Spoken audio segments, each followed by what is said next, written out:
Guys, what's going on? It is Ash here coming at you today in Clash Royale, giving you guys a little bit of a break from the Executioner in Tornado decks. Today we have something that it's been a while since we've received a Supercell apology, and today that's exactly what happened. Actually, only a few minutes ago, a designer blog post came out, or actually kind of just an apology post from the Supercell team. Today we're going to read it together, and we are going to go ahead and react as we love to do here on the channel. So without further ado, let's go ahead and just kind of jump right into it, starting with well, reworks and why we do them is the first kind of bolden part of this apology. And they say, we started a plan of doing regular reworks with the introduction of seasons, so 5 months ago.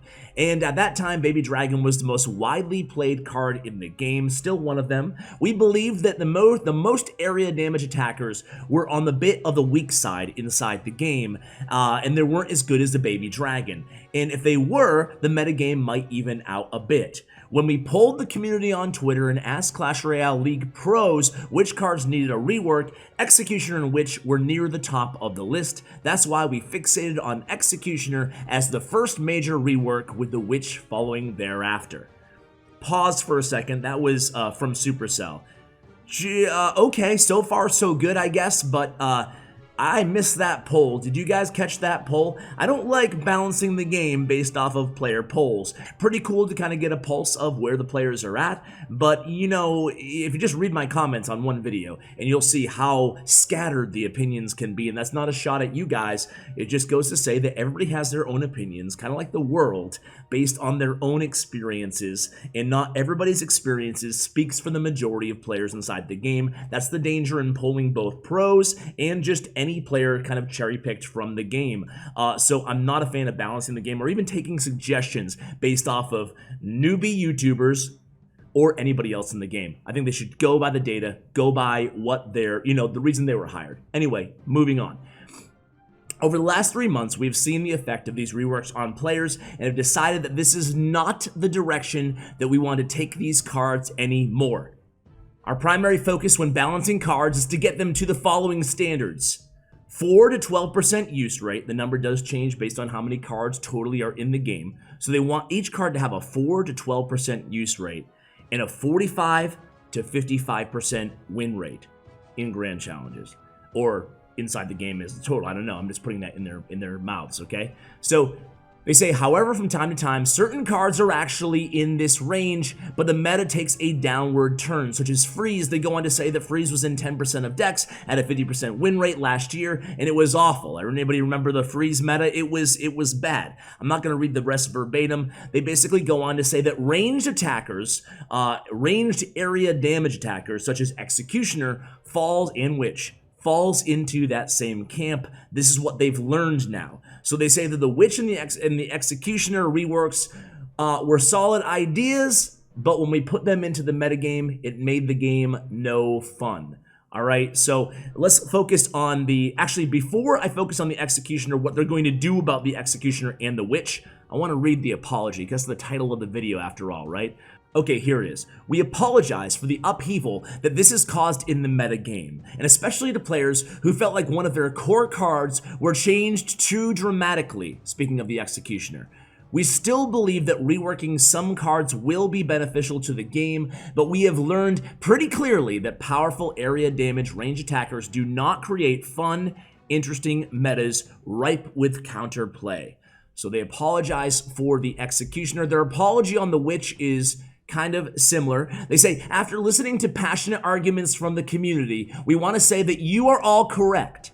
We should not fundamentally change the function of cards. If you spent time and effort and resources into leveling up one card to be an area range attacker, such as the Witch before they changed her, it's not fair to have that change overnight. Because of this, Witch will be receiving her area damage back with a more familiar damage in hit speed. So let me go ahead and give you the stats. I'm going to put it on the screen for you guys too, of the new Witch and Executioner, and then I'll read the where are we going from here, because they're not going to be reworking a lot of the cards they had previously gone on the record and stated that they would be focusing on.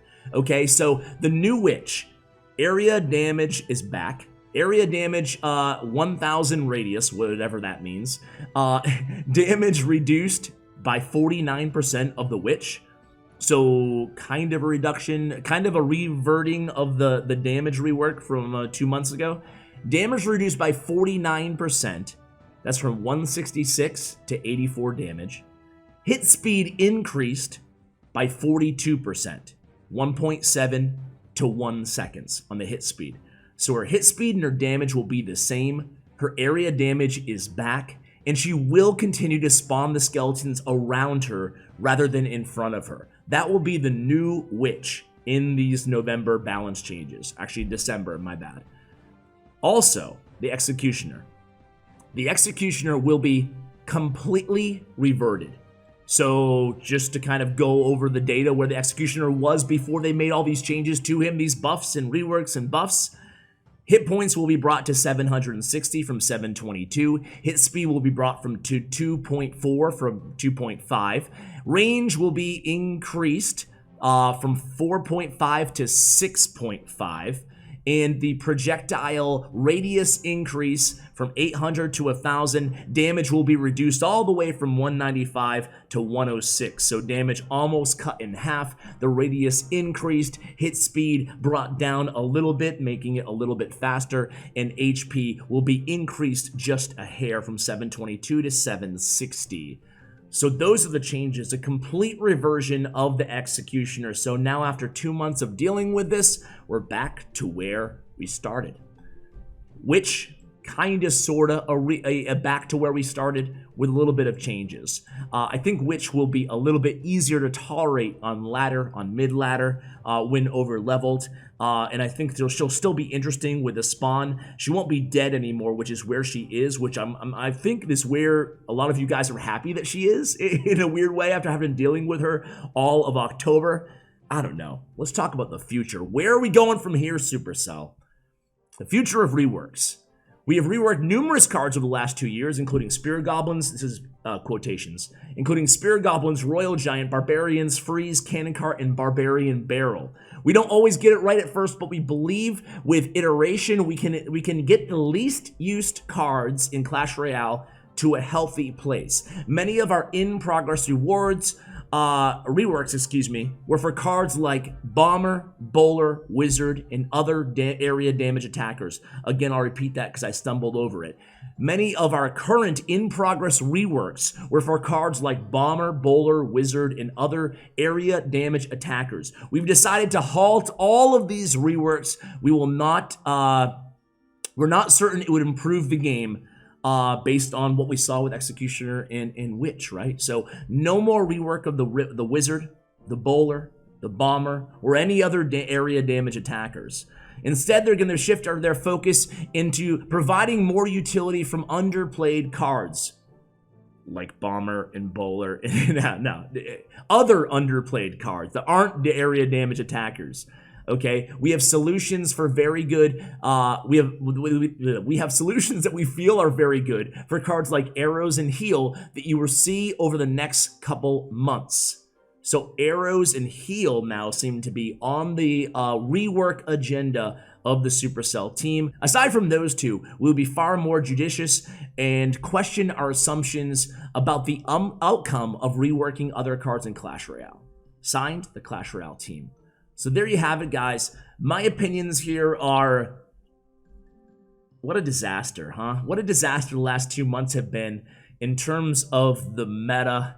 I haven't seen as many people frustrated as I have seen in the comments to my YouTube channel. Just, you know, it's just living in my own bubble, of course, again.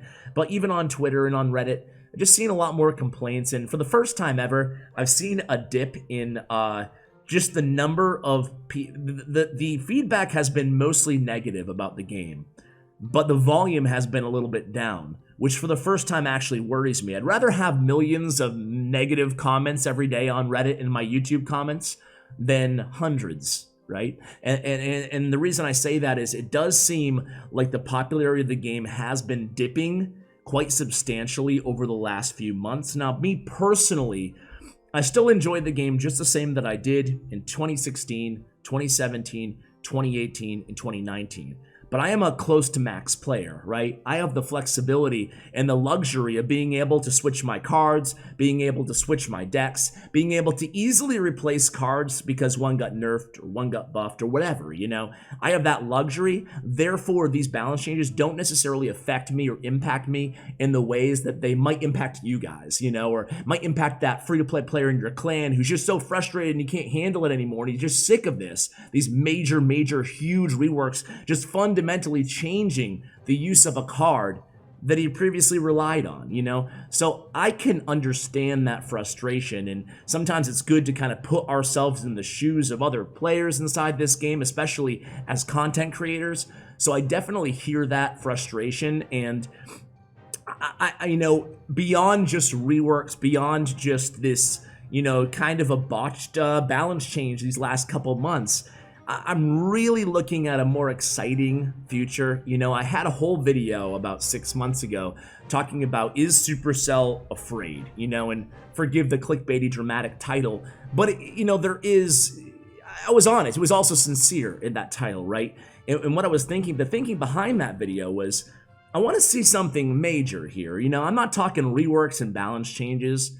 I'm talking, you know, just a little break from the norm, you know, beyond just a new card with a new mechanic that could open up a new archetype, which has seemed like half of the cards they've released lately.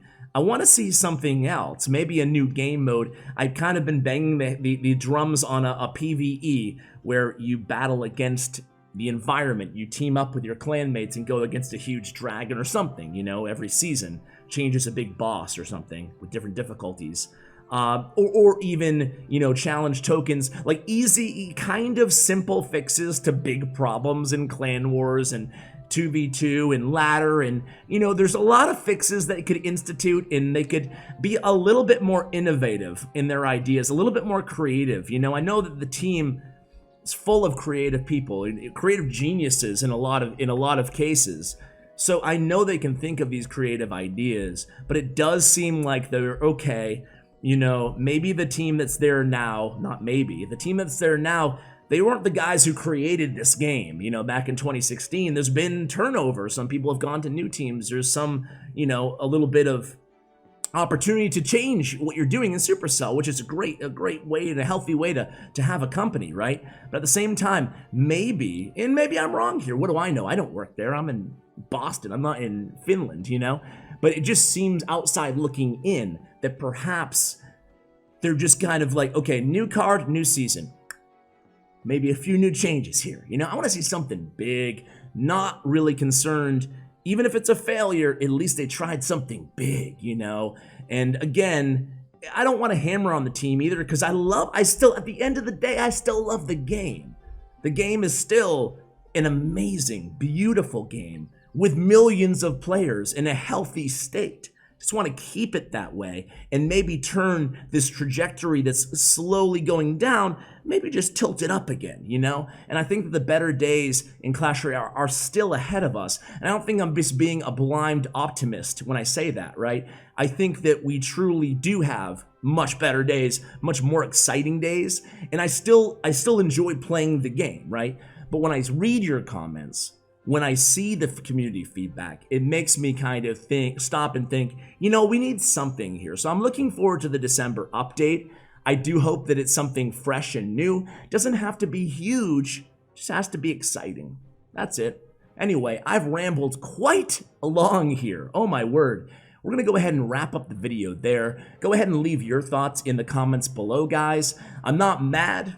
Been a little bit of frustrated, I guess, lately with the meta in the reworks and stuff like that, and I'm sure the team has as well, and I appreciate their apology and their transparency in this post. Hopefully you guys do too. Go ahead and check out the full post in the show notes below, along with my YouTube partners Bren Chong and Stats Royale. Guys, thanks so much for watching. I appreciate it, and as always, take care, guys.